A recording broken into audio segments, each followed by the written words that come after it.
Alright, so now what I want to do is I want to add some text fields, and that's because I don't even know if I said this, but I want this demo to resemble a login screen. So we'll say that the user has to enter their email and their password, and then they click a button to log in. So a really simple login screen. So we're going to add two text fields. So we type text field.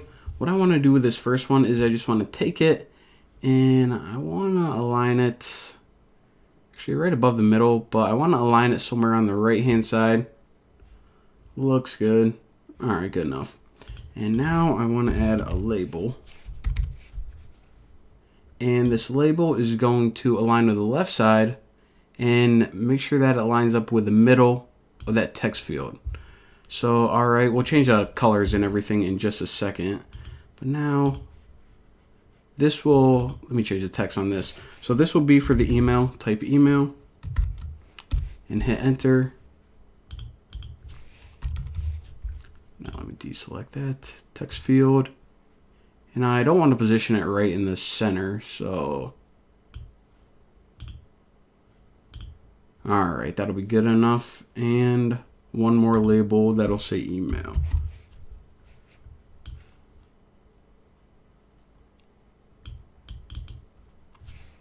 Or, I mean, password. Alright, so those look pretty good. Let's just change the, first of all, the font color to white. So if you go to your attributes again, with this item selected, you can click color, and there are a bunch of different ways that you can select the colors. What I can do is, well, I might as well just go to this. Select white, close. I feel like a little kid selecting from the crayon section. This isn't professional at all. Alright, so whatever. Alright. So now that we got that taken care of, what I'm going to do now is I'm going to grab this bottom password input and I'm going to start dragging it across just so, where am I going to put it? So somewhere right there. And I know you guys can't see the little blue line, but you're going to be able to feel a little snap.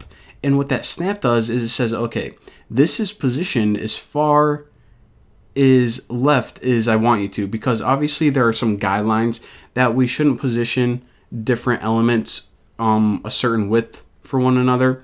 So whenever you have a snap, it actually means something. So you should probably think about stopping there whenever you're positioning things around.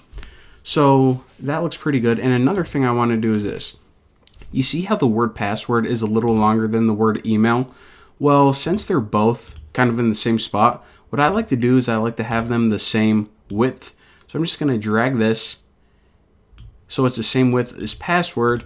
And later on, if we decide to, like align both of these to the right, then they're going to appear exactly like we want them. So that's a nice, another tip.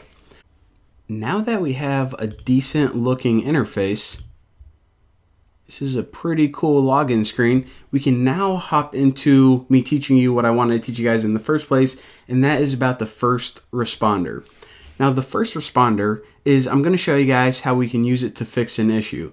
And that issue is whenever we type something into one of these inputs, and then that software keyboard is going to pop up, like whenever you text someone. Well, if we ever try to get rid of it right now, it's not going to let us get rid of it because we have some logical issues. So I'm going to show you guys a couple different ways that you can hide that keyboard. So the first thing that I want to allow is just the user tapping the background. So we really don't have to change anything for that. Now another way I'm going to show you guys to hide it is if you have a button, and we'll say that it's a login button, and I'm going to put it at the top, because if I put it at the bottom, then whenever that keyboard pops up, we aren't going to be able to click this button. So you would never do this in real life, but just for demonstrating, that's why I'm putting it at the top. And you can also type like a login. And let me change the color of this too. So select that. Text color can be tangerine.